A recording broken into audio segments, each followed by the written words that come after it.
I went to a movie in the 80s called Silkwood, right after I started at Rocky Flats, and my husband and I went with another couple. We're sitting in the movie theater, and I went, and he said, what? And I said, what you're looking at is what I do at Rocky Flats, because they had the suits on, they had the barrels, they had the contamination, they had the alpha-mets to check your hands when you came out of the glove boxes.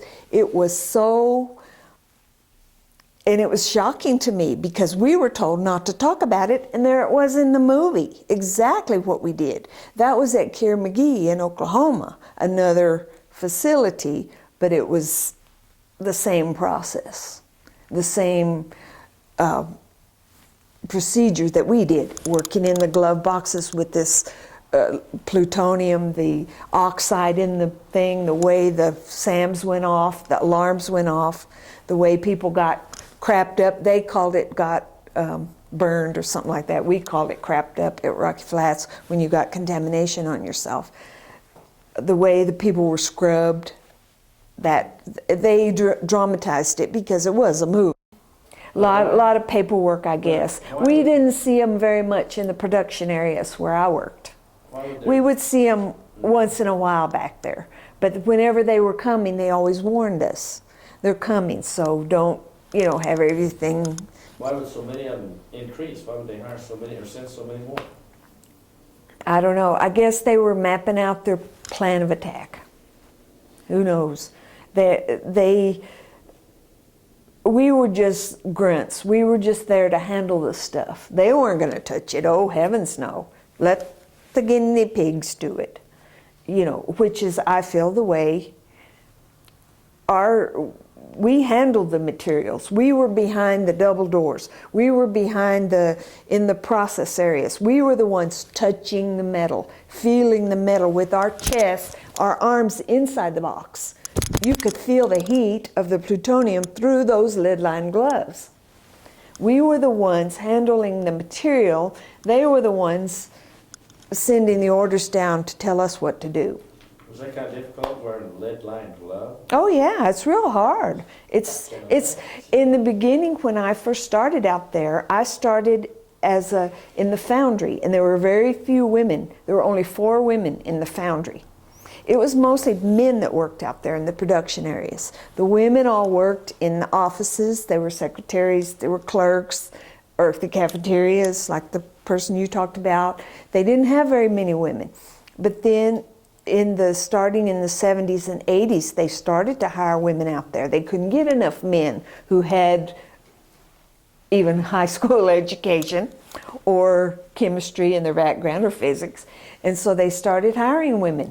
But there were very few of them that worked back there. I was one of 4 women in the foundry, and they told me when they hired me, they said, well, you're pretty small. We don't know if you can do all this lifting. And I said, well, what about him? There was a guy there smaller than me. I said, if he can do it, I can do it. I weigh more than he does. So I said, give me a chance, because like you said, it paid good money. And so I told him, I said, give me a chance and let me try it. If I can't do it, you won't have to come and tell me. I'll tell you I can't do it, but I could do it. I watched how they did it. We had to put this plutonium buttons in this crucible. It's called a tantalum crucible. Tantalum was the metal that came from Russia. You put these buttons in this crucible, and you had to lift it into the melt coils of this furnace, and you had to lift it straight up over your head and put it in. Well, I couldn't do it. It was heavy. I forget the kilograms it was now, but you had to lift it up and place it in the melt coils of this furnace. So I worked out with weights until I could, and I watched the other guys, how they did it. A lot of men couldn't do it either.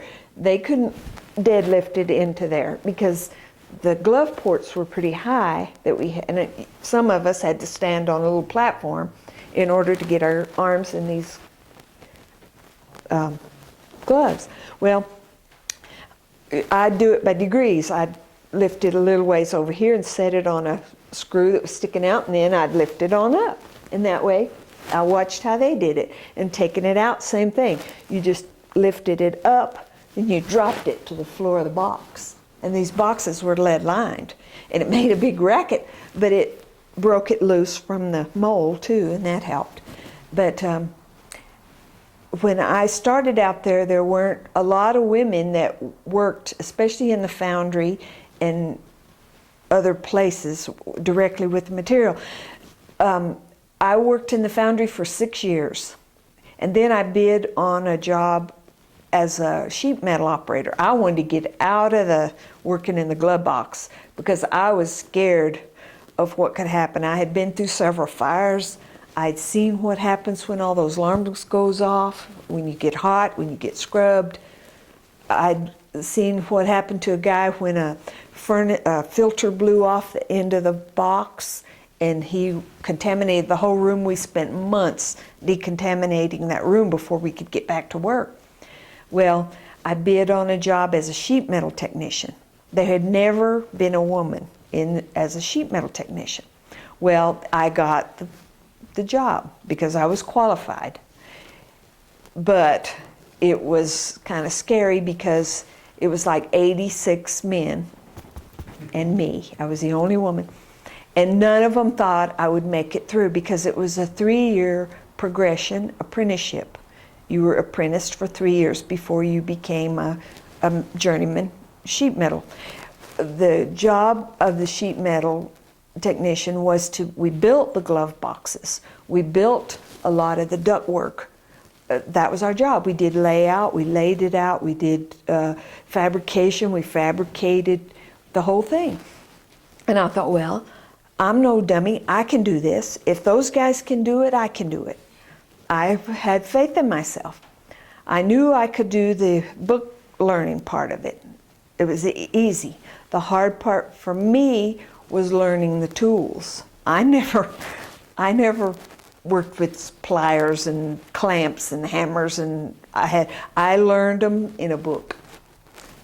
It showed the tool, showed what it was for, but I didn't know how to hold it. Somebody had to show me how to hold a clamp, I learned to weld.